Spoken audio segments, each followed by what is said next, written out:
What's up, everybody? Welcome to another episode of the Whiskey Morgue podcast, where we talk about the whiskey we're drinking, the horror we're watching, or in case of this episode, what we are listening to. I'm your host, Mike, and today I am joined by my friend Lear Mason of the band Some Days Are Darker. Lear, welcome. Thank you for being on here.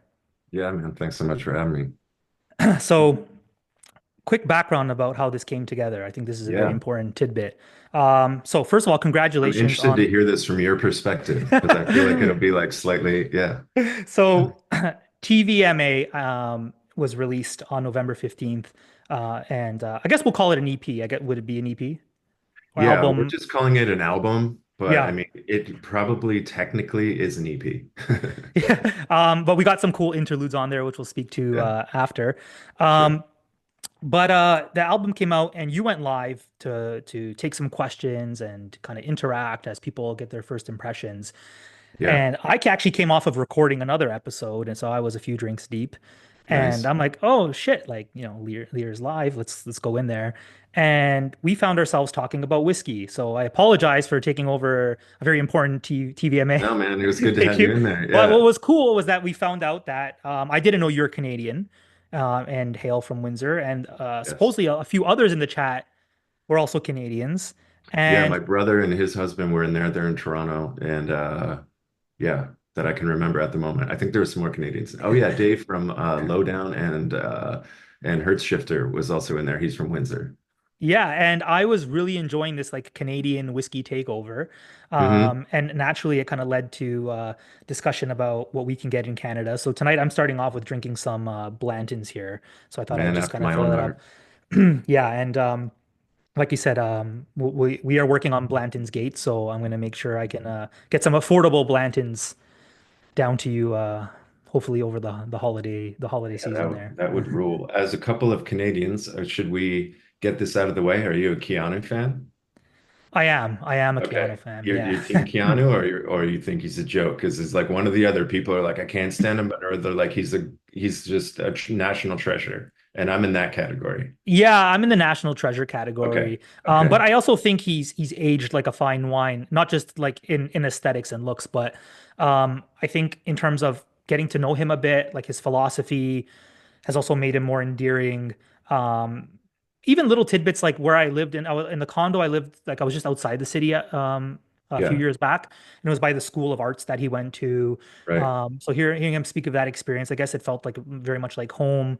And then yeah, some of his later work. So I'm definitely team Keanu all the way. Okay. Yeah. I've always been on that side of things. And there's a lot of good aspects, like him talking about being a teenager in Toronto and just like getting on the subway or the bus and just taking it like all the way around till it looped while he's listening to Joy Division on his Walkman. Like that shit is so relatable to me, growing up in Yeah. Ontario. But like to take that a step further in John Wick, his go-to was Blanton's. And Yes.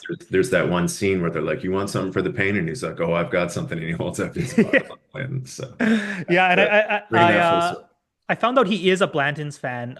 His first is Japanese whiskey, Okay. which I respect, but he drinks stuff that I can't afford at least It's a right now. little I out of our have like the entry range. level, like I have like Hibiki Masters, but he's like a Hibiki 21 person, and that's like a Oh, okay. $1,500 bottle, a $2,000 bottle. Just Well, if for you can anyone afford. watching, our new album is called TVMA. You can buy it digitally, you can buy it physically. All the money will go towards buying really expensive whiskeys like Keanu drinks so that we can come back and do another episode with our fuck off money. There might be some tour funding, maybe, but mostly we're gonna just keep building that Yeah, whiskey collection. yeah. The rest of the Um, band's going to be like, where the fuck did all the money go? yeah. Where's our pay? What are you drinking tonight? All right, so I've got a new daily drinker of the past about year or so, which is Frank August. So I have my Frank August small batch, which is what I'm going to dig into tonight. But I Nice. also have the Frank August single barrel, which is a 6 year aged. This is a run of 184 bottles. So I think this is Nice. my third of this run. It's got Wow. the black label around the top, but Frank Uh, Ox has this the like bottle's really sleek. aesthetic bottle. Yeah, that's what caught my attention about it at first. And and I'm like, fuck it, I'll try it out. So the this small batch with the white label is the kind of more of my like daily drinker these days because it's a reasonable price for me and it's just killer. Yeah, I've yet to try it. It's funny because like doing the whiskey thing, you're fortunate. You get to try a whole lot of things. And considering Yeah. that's like the entry level, not the single barrel per se, but Yeah. the small batch should be highly accessible. And Yeah. I'm shocked they just Like haven't like usually I it's like trade samples 60 with people bucks too. US. Like, it's not a $30 bottle, but like it's not crazy. Yeah, so yeah, I'm my plan is to acquire one. I kind of have like my network that I've been using in the US to get things up just the same way I figured out things that I can get bottles to use. So Yeah. that's definitely a I've, thing. So Frank I've August, I loved feel them like both, man. I just have to say I love them both. The small batch, like I said, is my daily. And when I finally got my hands on the single barrel, I just thought, wow, I think this is my favorite new bourbon. and you did a really cool video for Frank August. I mean, I guess it was like yourself. It was just you Yeah. posted Yeah, yeah. something that you put together, and I noticed like they had like message, and I think they posted it as well. Can you kind of Yeah. explain what happened there? Like I guess you were just enjoying a drink and threw something together, or Sure, yeah. I'll be straight up about it on your podcast. yeah, Uh, I was just like, you know what? Our manager was in a band called Lowdown that I mentioned. I was from Windsor, and those guys, at their height, they were doing a lot of cool shit, and they had a Jägermeister endorsement, and that yeah, always just kind of like sat in the back of my brain because with their Jaeger endorsement, they got Jaeger kind of sponsored merch. Obviously, they got access to Jaeger, but then they got access to like cool festivals they wouldn't have normally got if they didn't have the yeah, Jaeger deal. So it was kind of like this self-fulfilling, really cool thing that they had. And so because I feel like the aesthetic of Frank August just pairs so well with Some Days Are Darker, I've been yeah. kind of I've been trying to collaborate with them and I'm hoping it'll turn into something more, but who knows? I'm not sure if they do that kind of thing. But we've been kind of collaborating a little bit on social media. So a friend of mine, Eric Bishop, has a clothing label called Bishop and Bishop in Tokyo. And he was in town and we were shooting his jackets. So we basically turned it into kind of a crossover thing of Some Days Are Nice. Darker, Bishop and Bishop, because we were drinking Frank August throughout the whole night while we were shooting.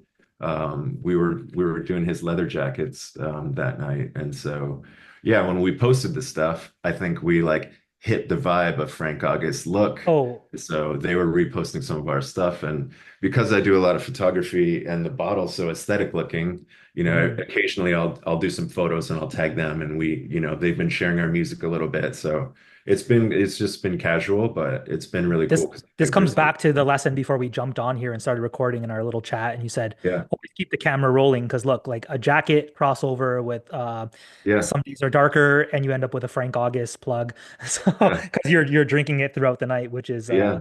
It which just is all really cool. worked.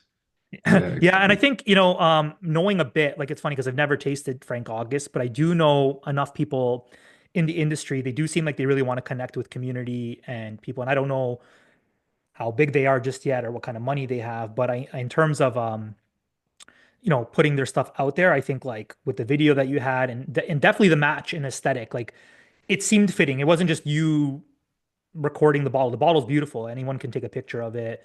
Yeah, But just kind of that whole vibe that you had and in terms of what the band represents, and we'll get into that later in terms of like the cinematic quality that comes with what you guys do. yeah. So hopefully, To if we me, can at it's a least get you fit. some I free don't know if it's a bottles, fit to like them, but I guess we'll find out. yeah, like I'm gonna talk to some people in on the back end because I do know some people who I Yeah. think are more connected with the guys running the brand. Oh, I've had nice. some of Okay. my friends there, and if we can Yeah. at least get you, I mean, like what better? It's nice to have like a whiskey influencer get a bottle, but how about someone who's out on tour, traveling, putting up content, meeting people? You're backstage. That bottle's a conversation piece. Why wouldn't you want that in the green room on a table? So. Yeah. And This I is just think me also backing up your push here for the, the hell yeah. endorsement, but I Yeah, think I think it'd totally be cool. there's a lot of cool overlaps like that between bands. You see that with or with brands. You see that between music and film. You see that between, like you're doing whiskey and horror. That's a brand overlap, but it works because Yeah. it's cool because people are into both. Like my friend's Eric's jackets, Bishop and Bishop, like he's making, his fashion sense overlaps with the aesthetic of our band. So that all makes sense to us together. Like there's a Yeah. lot of that happens in like a cool way where it's not forced, like, hey everybody, I'm, eating my daily oats or some corny thing. It's like something you actually like and you buy it Yeah, anyway. We might as well help each other out. for sure. Yeah. So the whiskey journey for you, I always kind of have to ask people like their whiskey journey. Like when was it that you started noticing that you were looking for that like nicer bottle to sip on? I know like you enjoy your wine as well, and same here. I feel like we enjoy others like other spirits. But For when was sure. it that you started reaching for like, you know what, I'm gonna pick up this bottle here. I'm gonna sip some whiskey and start appreciating it a little bit more. Is this a good time to do a pour? Definitely, definitely. And Okay. I had one Because I've going, but got like an yeah, empty, no, we got I've to got get something my in that glass. So I've got my empty Don Draper style glass here, so I'm gonna, rather than Canadian Club, which is what yeah. unfortunately they were drinking. And I'm from Windsor, so I'm very familiar with Canadian Club, but I'm going with the small batch tonight. Yeah, So listen, you moved to the US, you've upped the class level here we and are, folks. sweet. Okay, so to answer your question, I, it might sound weird to say, but I didn't start drinking until I was 35. So I fucked around in high school and whatever, but by the time I was 18, which as you know, the legal drinking age in Ontario is 19, Hmm. I had already kind of dabbled in psychedelics and other things and drank and got busted by my parents and all that. And by the time I was 18, I just swore off drinking. I didn't drink again till I was 35. So on my 35th birthday, I was like, you know what? I'm getting back into this. Let's give something a try. So it was like I was a 35-year-old with the drinking knowledge of an 18-year-old. And so I had a lot to learn really fast to like Yeah. not look like a grown idiot. And I remember talking to one of my friends about it, and he had this whole list of like, if you go to the bar, don't order this beer because you'll look like this, and don't order this beer because you'll look like that kind of thing. So I didn't start getting into bourbons till in my mid 30s. And I think as an ode to the Don Draper glass, I was working in an advertising agency in Phoenix at the time. And it was just kind of something that would happen in the office. We had the bar cart, we had Yeah. some, usually just like Basil Hayden's or some Maker's Mark or like, very just Hmm. daily drinker, unassuming bourbons. And just started kind of like dabbling in that. And yeah, it was for whatever reason, it was like, I like tequilas, they're cool, vodka's fine, scotches, but I just gravitated to the palate of a bourbon. I don't know, it suited me best. So since then, 5, 10 years later, I'm just still exploring, I would say. That's I don't think I've heard a story like that before. You because usually the story goes you did a bunch of stupid shit like, in into your 20s as well. And I feel like my 20s Sure. was a lot of like again, just really bad drinking, but I was in university and didn't have Well, a whole lot of liquors and money. beer and yeah, Yeah, when you mentioned Jägermeister earlier, I'm like, oh, me and Jäger have had a few nights and bad nights. yeah, and then I got into like some rum. But yeah, like I felt like then after a while you're like, okay, I definitely am not drinking like I used to. And maybe you've Yeah. explored a bit and you gain some knowledge, and then someone tells you about trying this, and there's this evolution in that.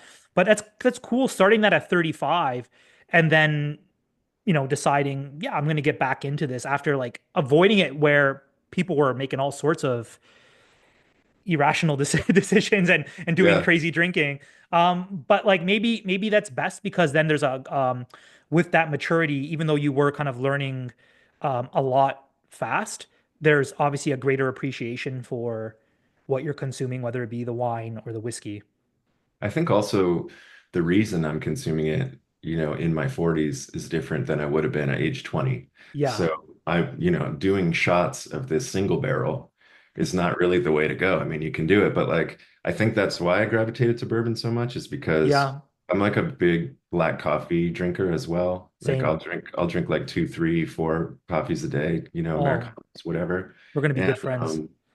I'm just kind of, sip it. It's just sort of ritualistic almost. And that's, I think, what I liked about bourbons was that You can just kind of sip them neat and drink it slowly, but there's a nice complexity to it and a nice range of flavors. And Yeah. that to me was kind of, I guess it was like the most fulfilling thing as a sipper.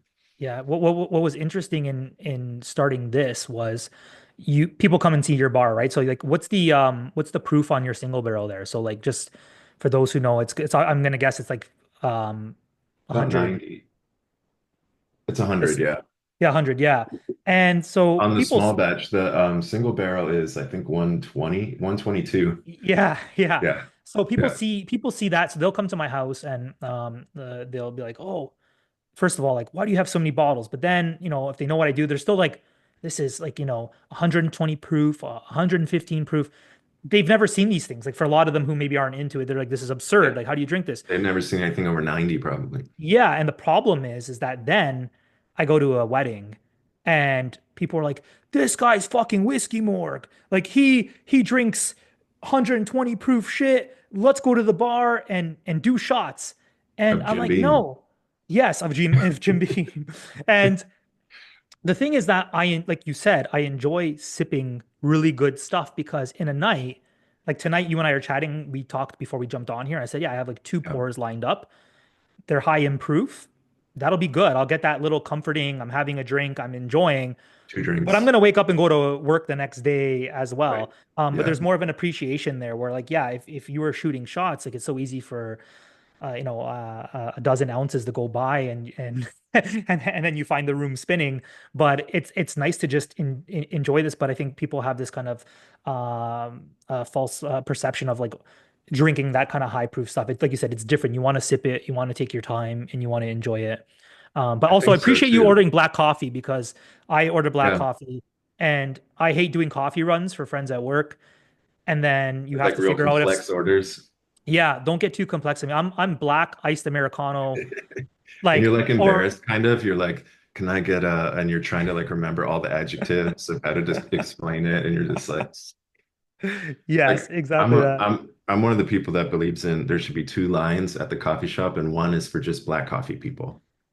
That's genius. Like I feel like Because that's such a you're simple just in but and clever out. idea. Like, I'll go into a coffee shop and be like, "Do you have drip coffee?" "Yeah, we do." "Okay, you want dark or medium?" "Dark, thanks. Here you go." Boom, and you're out.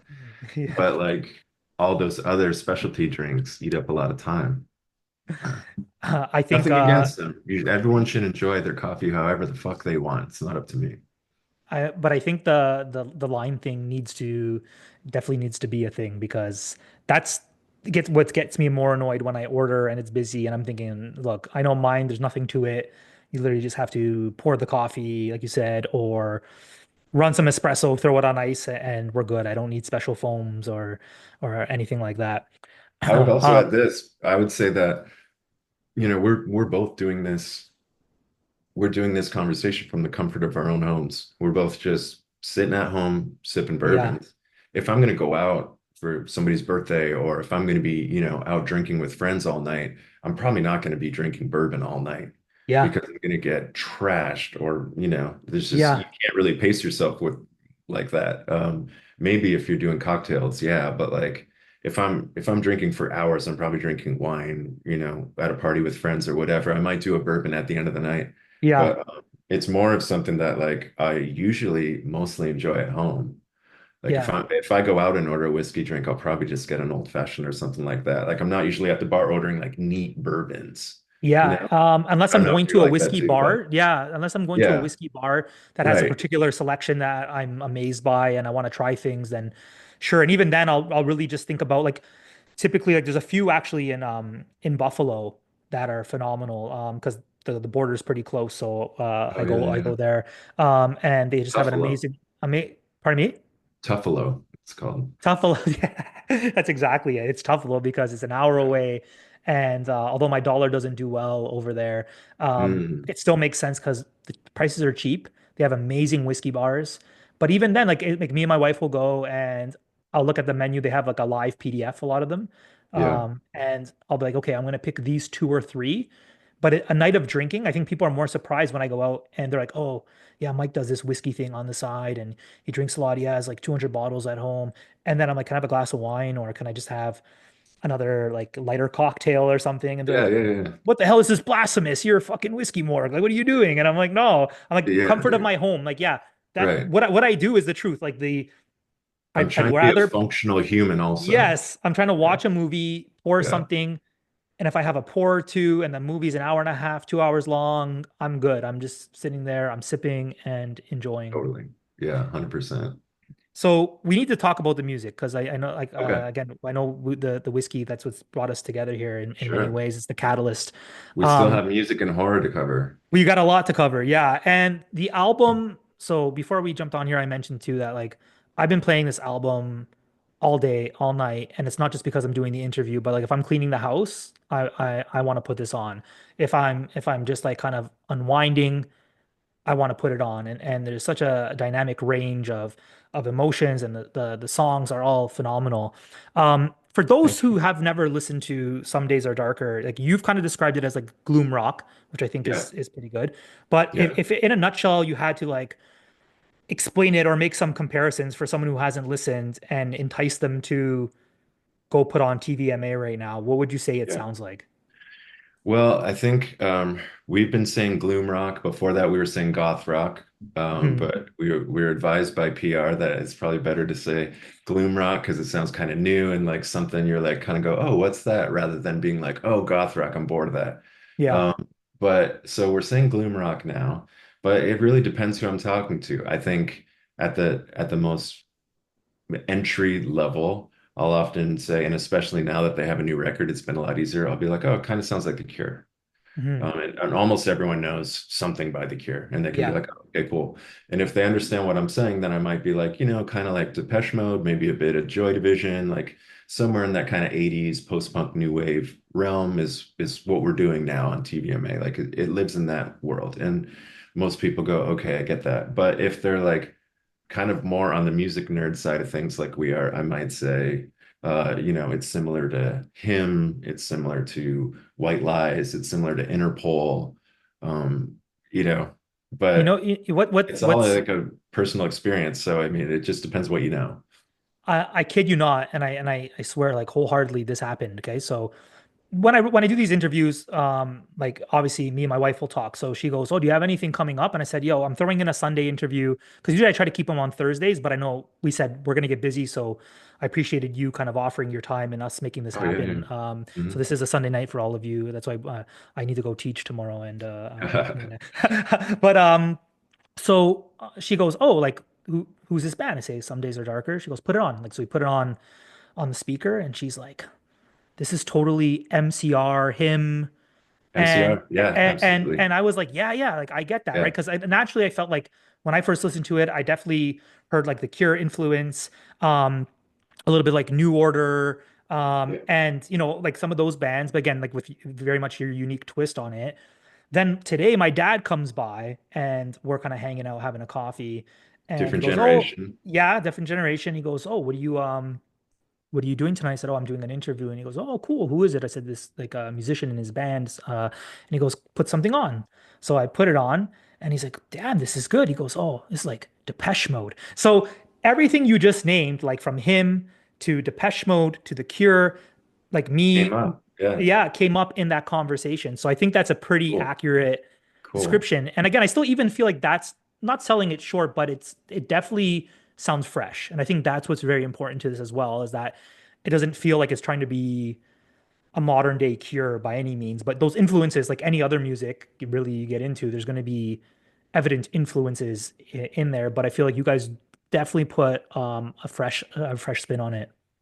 I like to think that we have a blend of stuff from all those bands, but we're not borrowing too heavily from anyone. It's Mhm. like it's all a blend of the stuff I like. I listen to so much music, and I always have since I was just a little kid from as long as I can remember.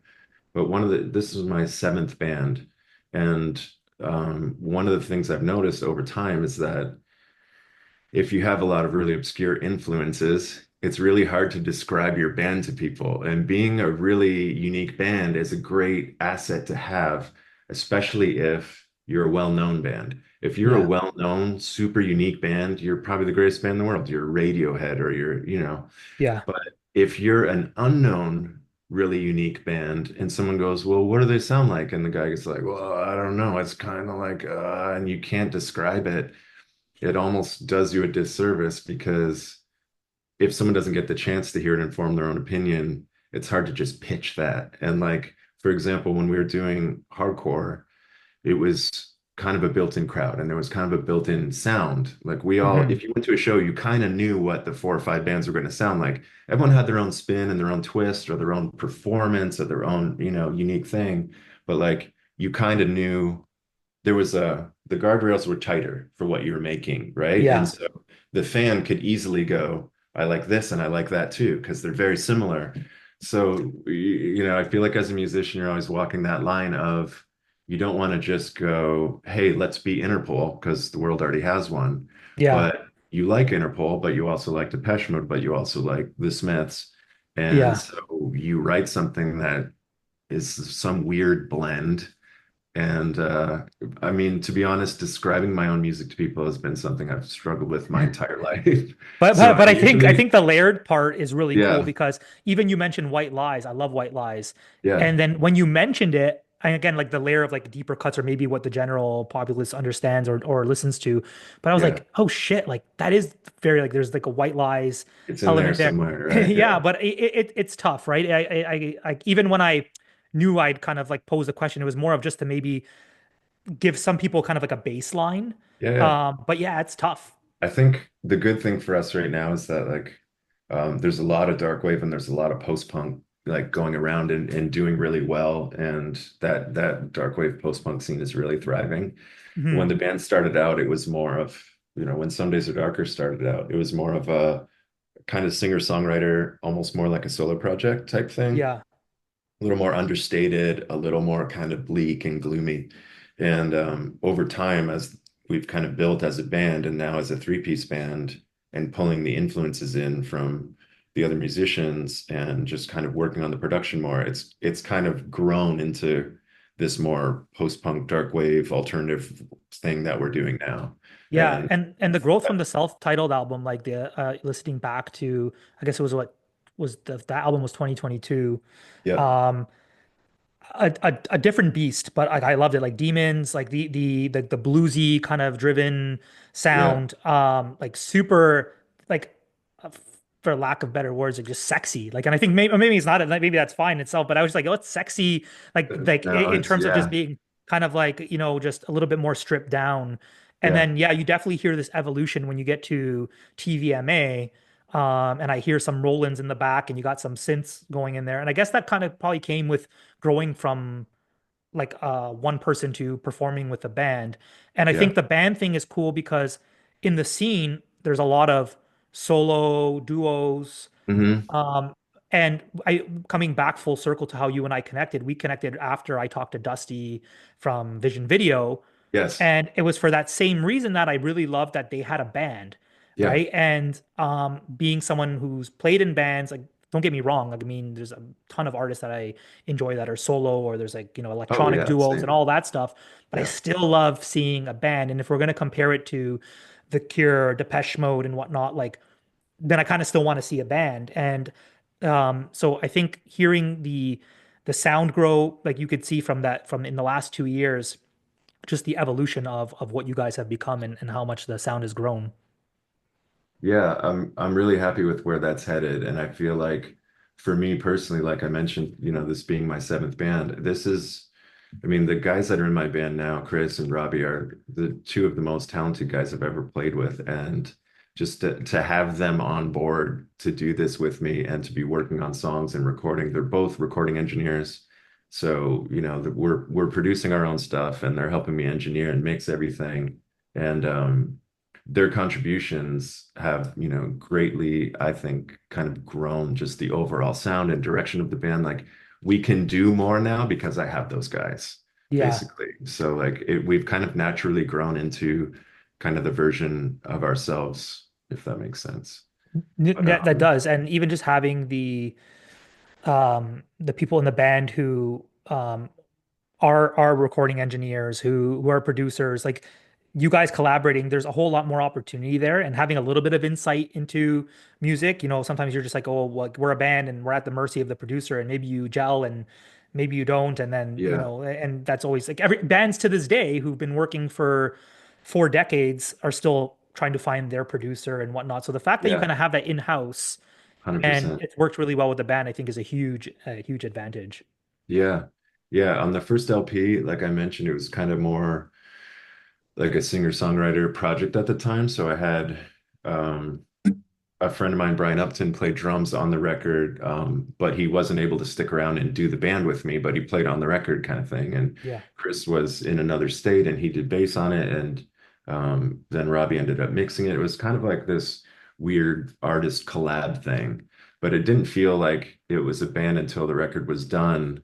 And Robbie joined the band on drums. And then we started playing as a three-piece and bringing Chris out for shows and that thing. Then it started to feel like a band. So having them both involved now, I think is like there's a lot of things where just, for example, on the first record, there were songs where like only wanted one vocal track and I only wanted one guitar track. Yeah. There was an electric guitar, there was just the one. They were like, I'm not going to double it. I'm not going to put one in each. I'm just one Yeah. guy. Why would I Yeah. double guitar? Like, and as an engineer, they're going like, are you sure, dude? And I'm like, yep.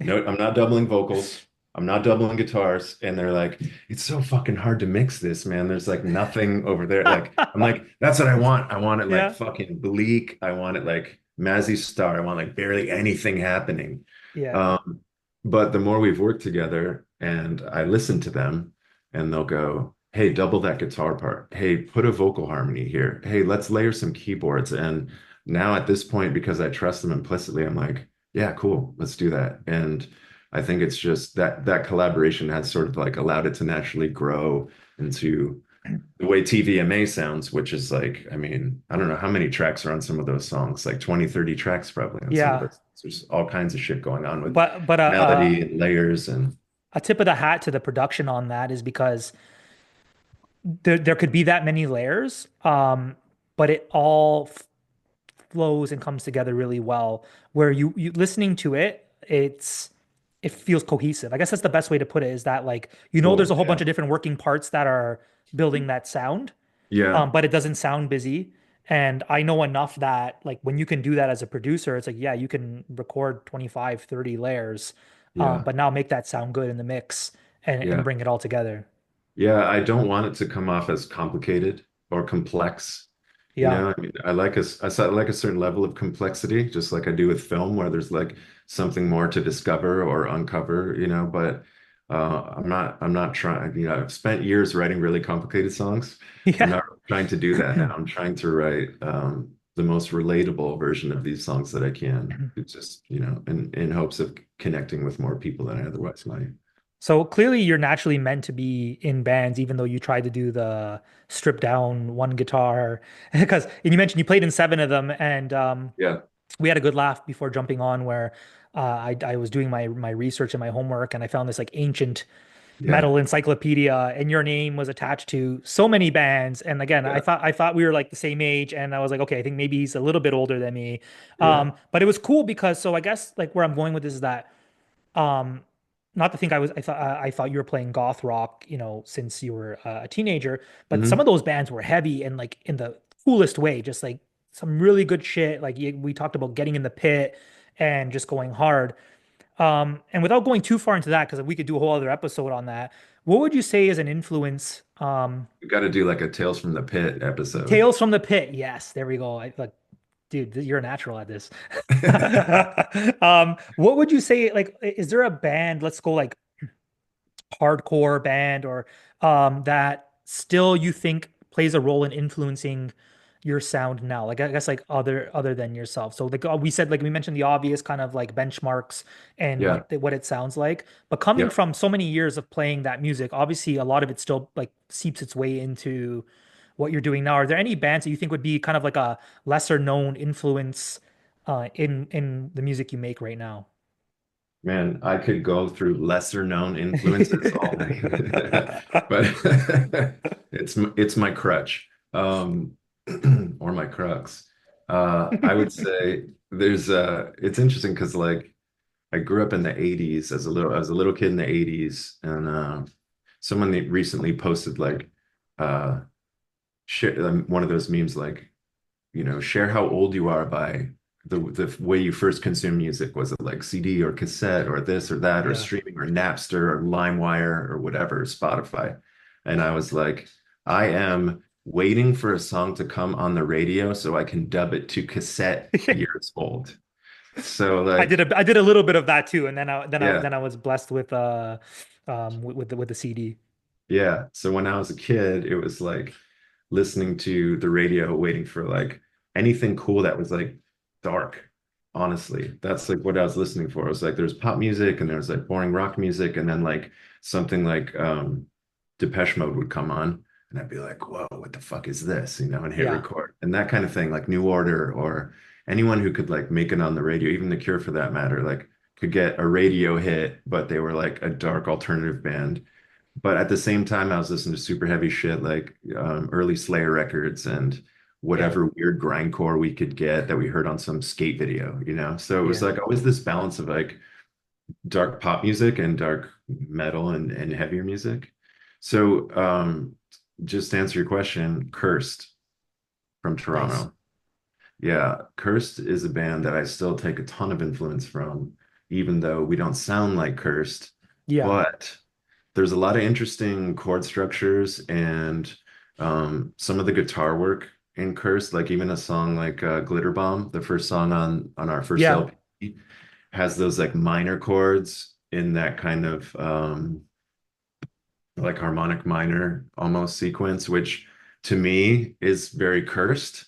Yeah. Not a lot of people would probably think that listening to Glitter Bomb, but like there is some influence there. And to the point that I even originally planned to do our records 1, 2, 3, and 4 because Cursed had 1, 2, and 3. Yeah. And Cool. it always reminded me of Sabbath and Zeppelin. And I was like, oh, and Danzig did that, and like Cursed did that. And so yeah, that's one I could definitely point to that like have since abandoned that because it doesn't make sense for us anymore, just because of Yeah. the way our albums came out. It was like there wasn't really like a one and a two. There was almost like a lot of stuff in between.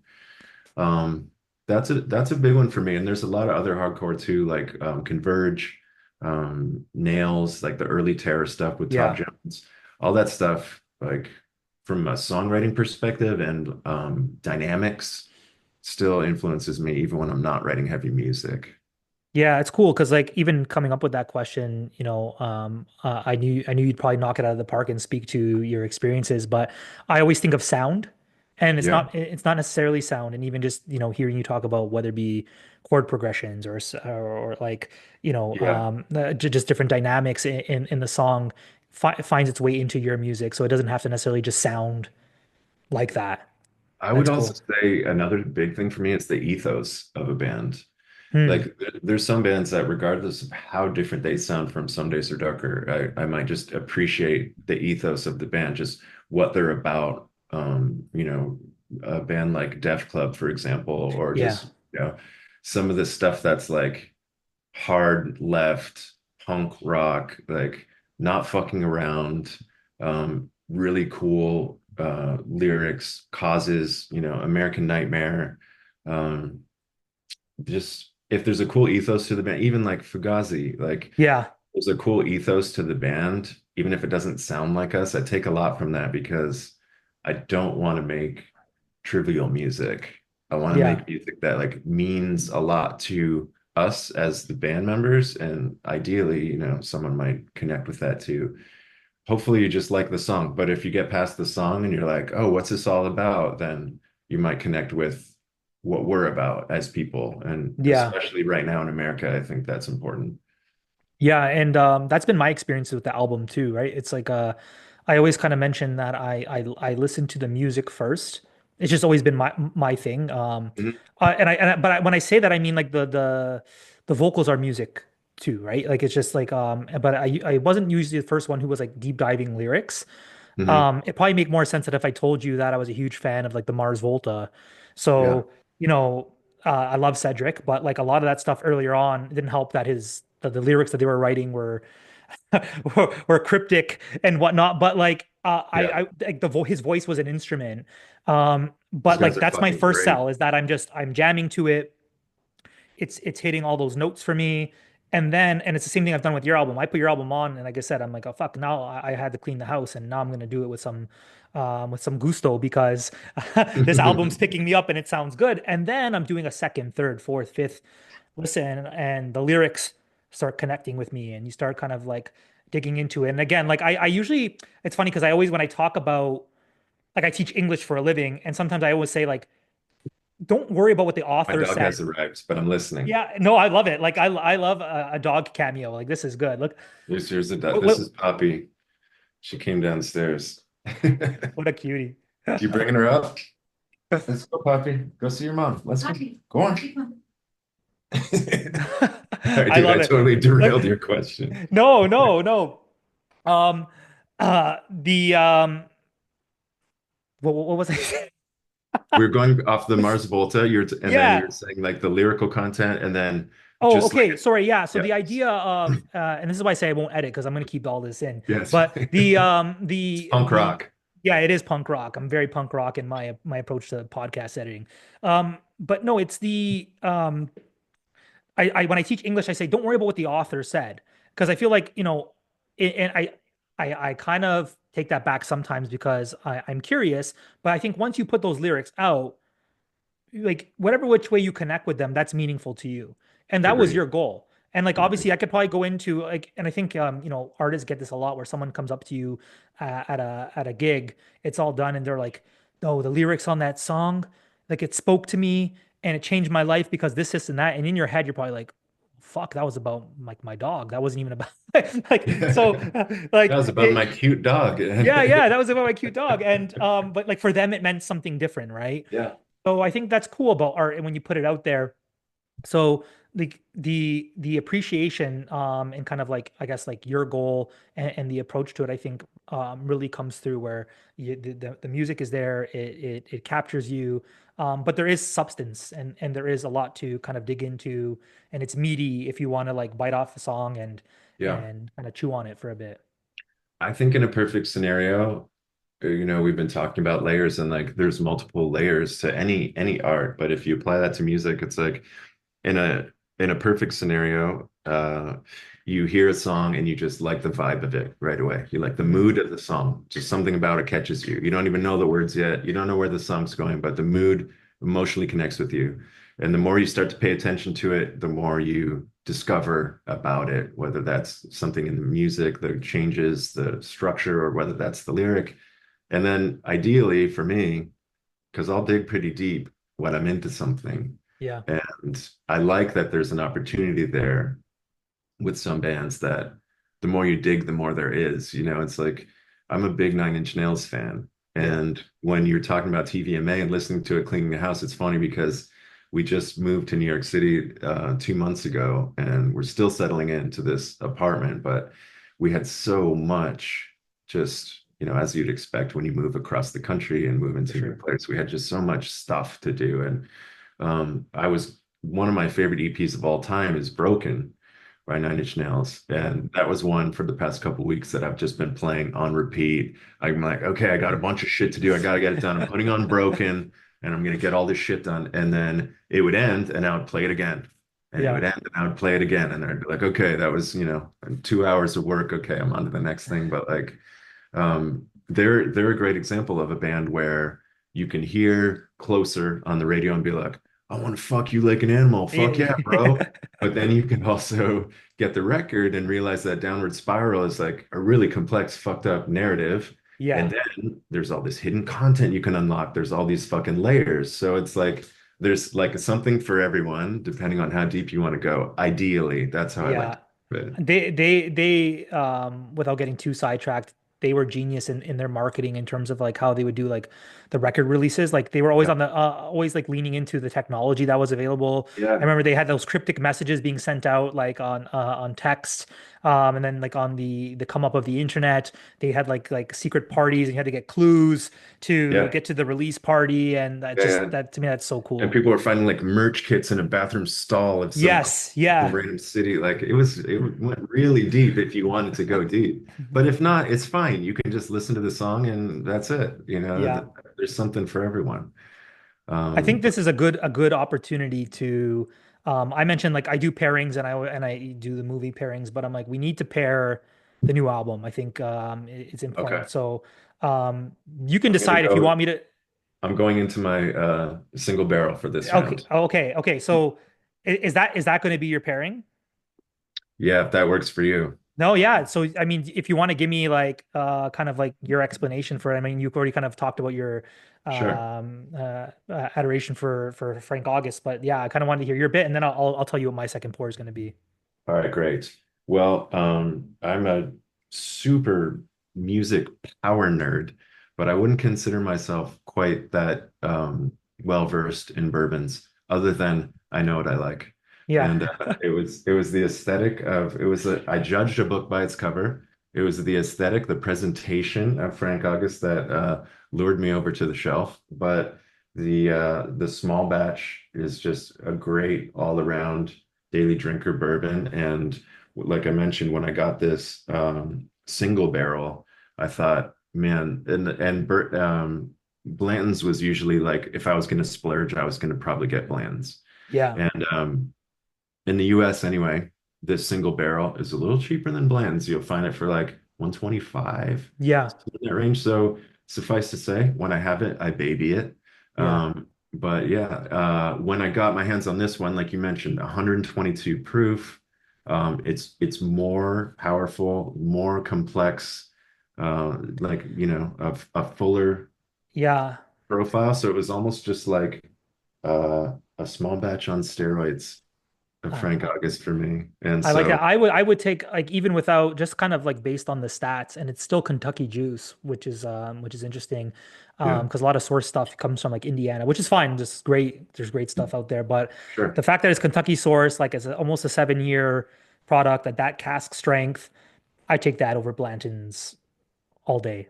Yeah, 6.8 years on here, Yeah. just for the record. Um, but In don't worry, case like Frank I get like August watches this and wants to work with me on, yeah. I cannot say enough good things.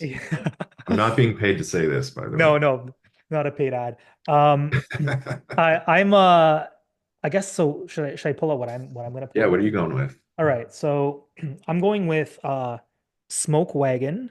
Oh, good. This is a Something I've single never heard barrel. of. I'm here to learn. Yes. All right, so like you like aesthetic and Some Days Are Darker TVMA is very aesthetic driven. Look at that So wax seal. yeah, so like it's sexy and it's like the glass work, it's hard to see in the camera.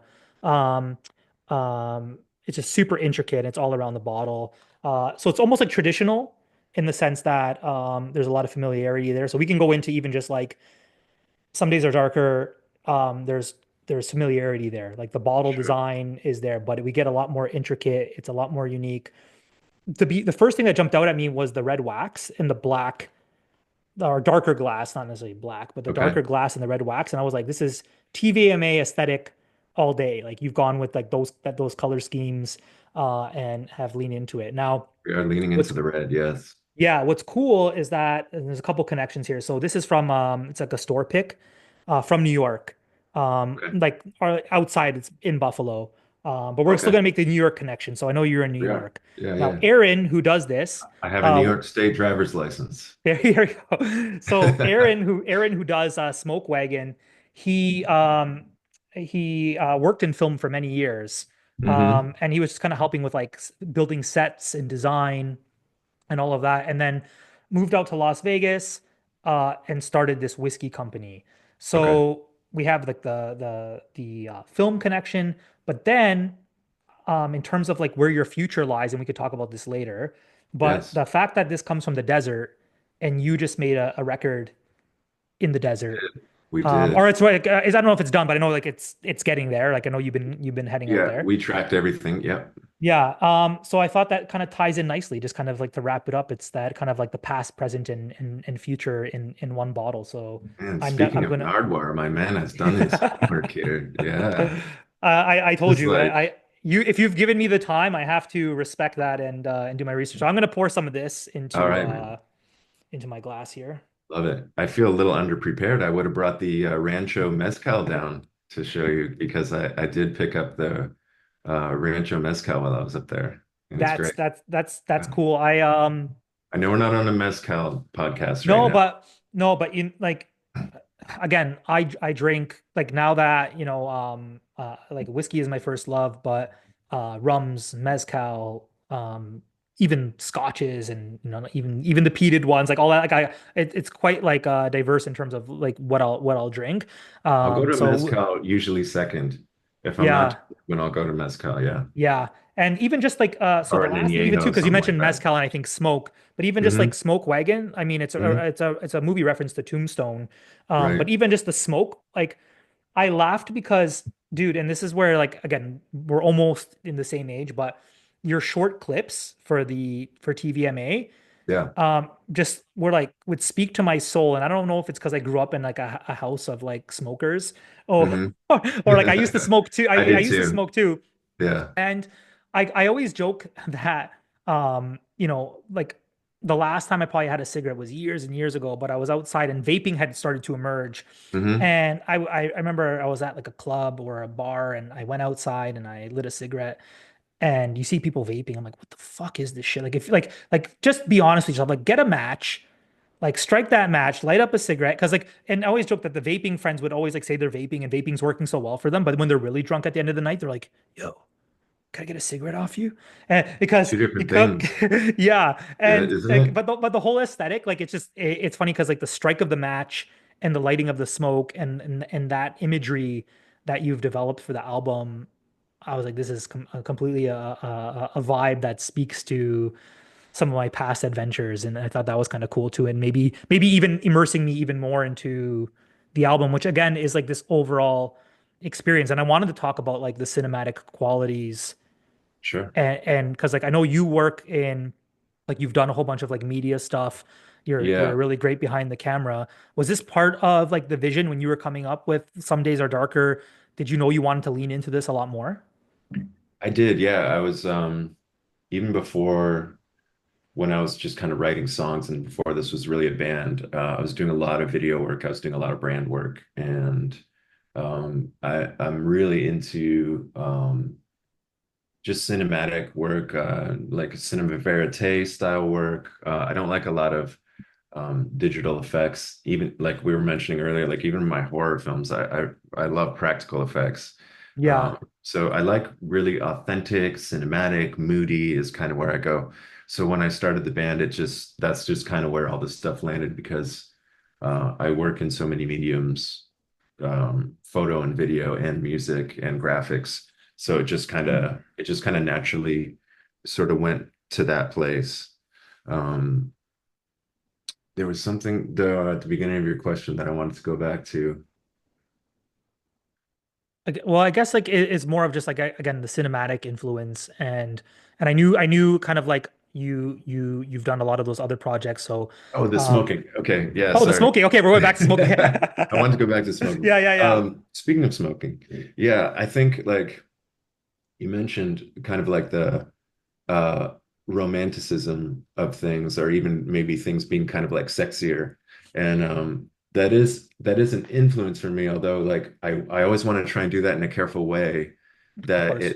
it allows people to not feel like it's, heavy-handed or Hmm. like when we talked about Depeche Mode earlier, I think of them as a band that's like they have some like incredibly sexy music, but it Yeah, doesn't come off as masculine or feminine. It kind of comes very off true. like open to interpretation. It's like almost like gender ambiguous sexiness Yeah, because Martin Gore's like in bondage, and you're like, is he singing about a woman or a man? I don't know. And yeah, I think that's what's so great about it because, like, when an aggro rock band tries to get sexy, it just sort of feels gross. Yeah. And like It's true. they've always walked that really nice fine line where it like is actually romantic. And Yeah. I think sipping a bourbon, there's some romanticism to that. And I think for me anyway, and you mentioned it too, it just there's something very like calming but and kind of nostalgic and very romantic about a cigarette. You know, it's like someone once said, "Hey, pull up a photo of Jimi Hendrix vaping."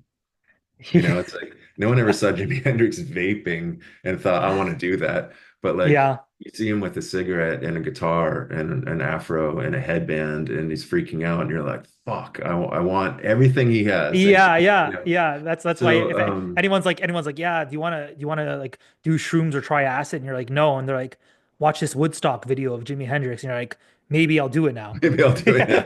Yeah. But there's something like I think the fact that you touched on that, like there's something very visceral if you've ever smoked or if you've ever like had a parent that smoked or a family member or a lover or anyone in your life Yeah. that's there's something like immediately visceral about smoking. And I think that's why it's one of the four items in the language nudity gore smoking is because even that short 15-second video of a woman lighting a cigarette and she strokes the match and you see the flame and flame is another thing. Like fire is so visceral. You Yeah. know, if there's a fire in the room, if there's a fireplace, everyone's going to look at the fireplace. We're just like, it's mesmerizing. And so Yeah. I think smoking still has that effect on people in some way where it's this also like you're walking the line of something that you know is terrible for you. Like Yeah. it's a almost a metaphor for death, but Yeah. it's also a metaphor for pleasure. Yeah. And I, And and I, so and I, there's and again, like, in to some degree, I talk about like whiskey being a catalyst and that we can do this and we bonded over it. And now we're talking about your music and what I yeah. do. But when you were out, whether it be at a party or a club or a concert, there was like the inside party and then there was the outside where some of the most deep conversations came from a night of having a cigarette outside. So I think like that romanticism you attach that aspect to it as well. So there's a bit of like nostalgia that you're Yeah. coming back, you're harking to a time that you grew up in and things were different. And there was the smoking side of the restaurant and the Hmm. non-smoking side Yeah, where there's your a parents were like, social oh, like aspect to it. we're health conscious. Like they roll down the window while hacking butts and you and your brother are in the back. Not that I'm There's speaking from also personal like experience. there's kind of a camaraderie to it also where it's like, you know, when you're going through some heavy shit or you're stressed or, you know, you've seen something traumatic and whatever it is, however extreme or non-extreme that situation is, where you go to somebody that you trust and you say, you have an extra cigarette? And they're like, Yeah. yeah. And you Yeah. light it together and you guys both kind of like your mood changes over the next 10 minutes. You know, you Yeah. calm down, you like it's almost like a mood fix in those ways. And I think that's also an interesting aspect. It's a pretty layered thing. Yeah, who would have known we'd start dissecting Too bad they genres. fucking kill you, right? Yeah, yeah, there that is the downside. So like there's the disclaimer that There's always a it's good. downside. Yeah. Um when watching these short films, again, because like the music is this vibe and it's kind of backed by your cinematic qualities, and there's this like cinema noir, film noir element. It brought me back to growing up in Toronto. There was always these ads where it would say like Nosferatu with the Radiohead score. And what would they call it? It was like they combined the names together. Like and but they had these experiences, and I go to clubs sometimes, and my favorite thing Was would that be like like, a portmanteau or something? Or um, it's gonna kill me. Like the name, it it'll was come an to you. album. It was a particular album. Oh, it was called Kid Dracula. Oh, Okay, so then they okay. they so then they mashed Like a up the playoff kid album. A. Yeah, Kid A and Nosferatu, and they would like play that because Nosferatu. I mean, for the longest time they thought it was a silent film and found out there was music or whatever. But even like I'd go to like when I'd go to like a really good club. I keep speaking of clubs, but these days are kind of behind me. But Sure. you go to a Yeah. good club, and I used to love Yeah. like there'd be music playing, and they'd have black and white cinema from Yeah. classic cinema on in the background, and I'd be the kind of like Yeah. maybe I have a buzz going, and I'd be the person just like enthralled with the TV screens playing these films, and I'm kind of like Hmm. at this point it's not intentional, not like the Nosferatu thing, but they're like you just start making connections between the film and the music. Yeah. So clearly, I mean, you have the cinematic sensibilities in terms of working a camera and making it look really good, and you obviously have a really strong appreciation for film. But were there any, and maybe we can go lean more into horror. Were there any kind of like really influential horror films that you enjoyed growing up? And maybe they kind of make their way into what you appreciate about cinema, and kind of like very loose wraparound comes back to like what you're doing now with the cinematic part of TV, well, TVMA and the band in its entirety. Yeah, 100%. I mean, something we're working on right now a little more intentionally than we have in the past is licensing because Yeah, a lot of great music that I listen to I've found through, HBO series or through films or through other things. So there's a lot of yeah, great composers, but also a lot of great bands that have landed songs and scores that's how you hear of them, and or that's how they break through. And I feel like a lot of our music is fairly moody and it kind of lends itself to that kind of stuff. Early on, I think True Detective, like the oh, first, and I know a lot of people hate season two, but like the first two seasons, the first season for what it was too, and its own existential thing, but mhm. season two and how like the Lyra Lynn scenes in the bar and just Yeah, how bottom of the barrel the emotional bar went in that yeah, season. And there's a great score that came out. I have the vinyl of it that encompasses kind of the first two seasons. So early nice. on, it was in that realm. Um, but I think it's kind of, evolving as it does, just depending on the mood I'm in and what headspace I'm in. Um, I think Twin Peaks: The Return, although technically not like horror, but if we're just talking film, Twin Yeah, Peaks: Twin The Peaks are definitely Return, in that realm. Like I right? listened to a Twin Peaks podcast. Yeah, It's actually I'll plug it because like they're great, like Between Two Worlds. So it's Michelle and Liz. So if you're a Twin Peaks fan, like they do a great yeah. job at deep diving into that. But yeah, definitely part of Oh, the amazing. Yeah. Yeah, huge fan. And in The Return, they had that device where a band would play on every episode in the yeah, bar, yeah, right?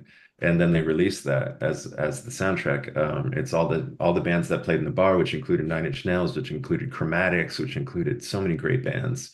And then, of course, there's all the kind of nostalgic music and everything on the soundtrack. So those that kind of stuff for me definitely really connected. But I also did bring some cue cards in the form of vinyl.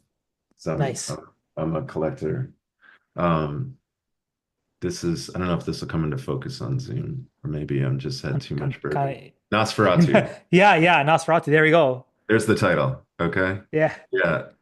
dude, we did, and by the way, we didn't plan this. My most Like anticipated horror of the year, Nosferatu by Robert Eggers. I'm a yeah, huge Robert Eggers fan. I just watched The Lighthouse last night. I yeah. have The Lighthouse on vinyl, and I do have a pretty extensive soundtrack collection on vinyl. And I haven't even opened. This is still Yeah. this is the hype sticker, so it's still sealed. But I think tonight I'm going to open this Nosferatu because it's going to be cool to know the soundtrack before I see the film in theaters. We talked about Rancho, and you went out to the quite popular studio, Queens of the Stone Age, Yeah. recorded there. Foo Fighters had an episode there. Yeah. Yeah. Um, Anthony so Bourdain did No Reservations there. he did, and I'm a huge Bourdain fan as well.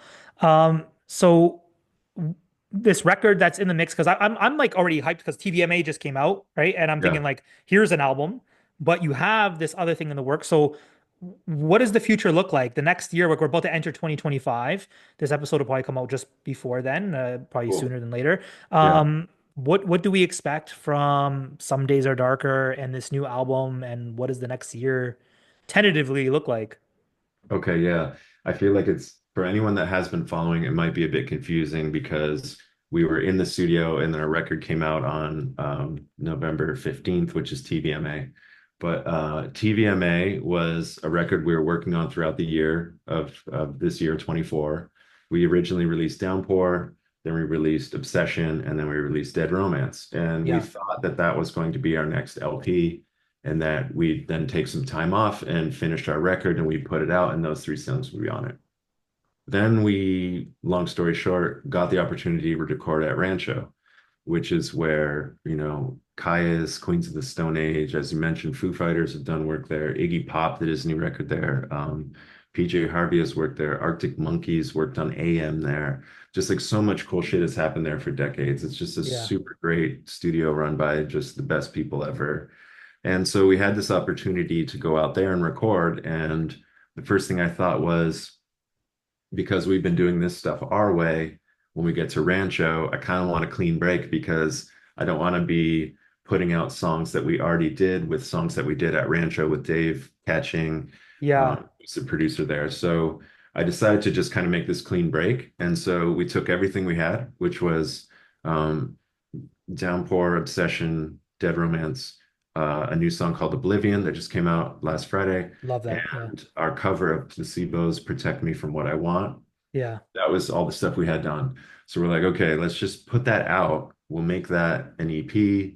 And then I probably shouldn't say this, but PR was like, you shouldn't call it an EP because no one cares about an EP in the PR world. You have to call it Yeah. an album. Yeah. So we Yeah. were Yeah. like, okay. So we're like, okay, well, as you mentioned, the playthrough of it, we're like, I don't want to just blurt out a bunch of songs because it's what I had. Let's think Yeah. about this. And like we thought about how the songs connect, we thought about the themes. And I always kind of work on interludes and other like bonus content for albums anyway. So Yeah. we ended up releasing TVMA as a 9 song album. It has a short running time like an EP, and between the 5 songs are somewhat musical interludes that all have some underlying theme that connects the songs to each other. So that's TVMA. And Yeah. then That's why I even when I mentioned it, I was like, is it an album EP? It kind of like it kind of straddles it does, the yeah. two of them. Yeah. Yeah. Yeah. It has the But for track list of PR an reasons, album, we're but just gonna keep saying album. yeah. Yeah. Ever, if you're listening, it's an album. Okay. He Ba-dum-ba-dum. has carpal tunnel because of last night. Lear was hand numbering and I was fucking. hand numbering these. Okay, let's see. So you got to grab one of these because and we got a 666. Yes. So there's a Yes. couple. I had some overstock, so there's 3 or 4 that I numbered 666, and they have a pentagram that Yeah, over I added to them. the tarot devil there. Yeah. Yeah, so that's our Inferno Choir label mark there. Sorry about the glare. There we Yeah, go. yeah, I know. That's cool. Um, it's Zoom, but whatever. So we have Dead Romance. That was the single from TVMA. It comes on a 7-inch with Protect Me From What I Want on the back. That is our placebo cover. And then we also made, is this what I call the choose your decade package?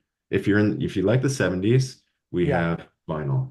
If you like the 80s, we have cassettes. Look at this. Nice. Okay, let's see. That's cool. There we go. So you get, Yeah. this is on a transparent red Shit, that's cassette with cool. black print, and we spared no expense at creating a 6-panel fold-out insert that has all the lyrics. So we wanted to make sure that, The devil's in the details, my friend. yeah, man. I've been collecting a lot of cassettes. If Yeah. you like the 90s, we have a CD version, Nice. and it's a digipack, so it's a paper folded CD. Um, hey, buddy, look who's back. And, Yeah. we've got artwork underneath the tray. It's got all that stuff. The cassette is a double-sided. It plays the whole album on both sides Oh, because that's it's a super shorter cool. record. Yeah. Yeah, yeah, yeah. And then the CD is 9 tracks. The 7-inch is just 2 of the tracks. We haven't done TVMA as a um, LP, I guess you'd say, like Yeah. a 12-inch because it's 22-minute runtime, so it would probably be a 10-inch. Yeah, yeah, we were kind of falling in But that's what between we have there. for now. I know what I appreciate about other people's art. And Yeah. so when I'm gonna put something out, I want to make sure that I'm not cutting corners and just putting out something half-assed. I want to Yeah. feel like And I'm still from the school where like I said, I have vinyl and I want to sit down, especially if I appreciate an album, I want to sit down and pull everything out and take a look at it and yeah, admire the artwork. yeah. And it's all definitely part of that experience. In terms of what you enjoy, On your bookshelf, or maybe a bookshelf you once had, you Sure. have the novelization of American Psycho. All right, American Psycho. What I love so much about American Psycho, in addition to that, it's a slasher, is that it's psychological, like you mentioned. Yeah, Psychological is a big one for me. I love like shit that just fucks with my mind. yeah, And I also like that there's surrealism. mm, Surrealism is a big one for me. Like I yeah, love to walk away like Fight Club. I want to walk away going like, what the fuck? Wait a sec. yeah, That was him. That wasn't him. Like, yeah, did this lawyer believe him? Did he kill those people? Did he not kill those people? Like, how does yeah. this lawyer not know who he is? Is he crazy? Is the lawyer crazy? Like, I don't know what the That's fuck. why Like, to this day I'm obsessed with Donnie Darko. yes, Yeah. yes, because there's so much room for interpretation. So I love psychological, in that respect. All right, Lear.